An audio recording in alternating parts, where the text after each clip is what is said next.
নমস্কার বন্ধুরা, রসবাসা বাঙালিতে আপনাদের স্বাগত। আমি আজ বানাবো গরমের উপযোগী স্বাস্থ্যকর একটি রেসিপি, ঝিঙা আলু রুই মাছ দিয়ে পাতলা ঝোল।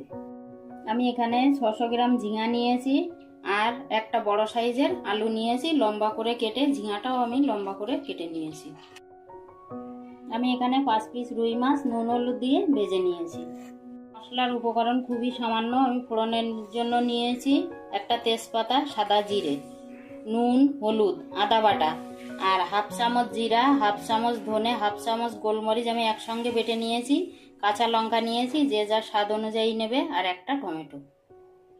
কড়াইটা আমার গরম হয়ে গেছে। এটা আমার মাছ ভাজার কড়াই। ওই তেলেই আমি রান্নাটা করব। সর্ষের তেলে রান্না করছি। আমি ফোড়নে দেবো সাদা জিরা,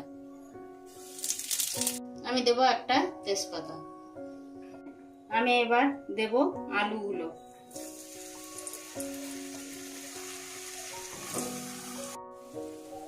আলুটা আমি 2 মিনিট ভাজা করে নিয়েছি। এবার দেব টমেটো।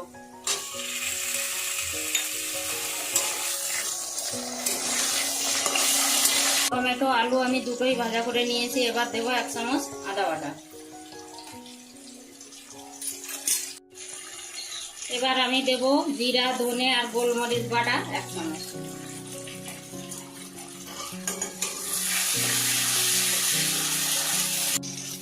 এবার দেব আমি স্বাদ মতো নুন, পরিমাণ মতো হলুদ গুঁড়ো।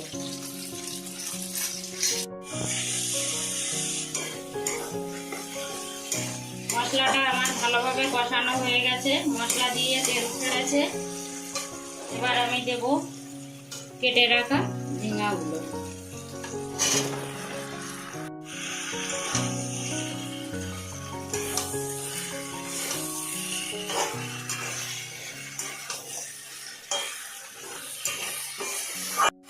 ঝিঙা আলু মশলাটা আমি ভালোভাবে কষিয়ে নিয়েছি। এবার দেব সেরা কাঁচা লঙ্কাগুলো।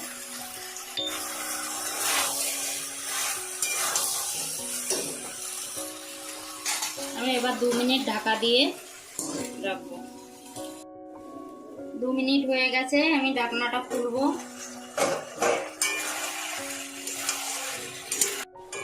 ঝিঙা আলুটা আমার কষানো হয়ে গেছে। আমি এবার দিয়ে দেব গরম জল।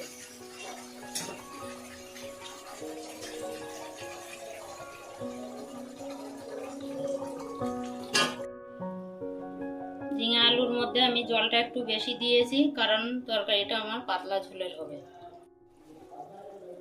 আমি 2 মিনিট ঢাকা দিয়ে ফুটিয়ে নেব। 2 মিনিট হয়ে গেছে। আমি ঢাকনাটা খুলবো।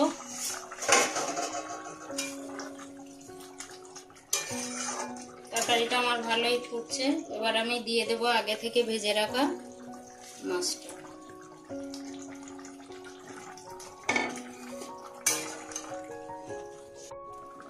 মাছটা দেওয়া হয়ে গেছে। আমি আর 2 মিনিট ঢাকা দিয়ে ফুটিয়ে নেব।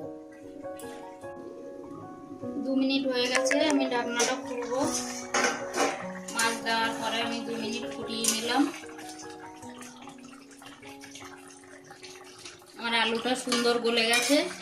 আমি ঝিঙাটা দেওয়ার আগে আলুটা ভালোভাবে ভেজে অনেকটাই সিদ্ধ করে নিয়েছিলাম, এই জন্য সুন্দর গলেছে। ঝিঙাটা বেশি জাল হলে খেতে কিন্তু টেস্ট লাগে না। এর জন্য আলুটা আগে একটু ভেজে সিদ্ধ করে নিতে হবে।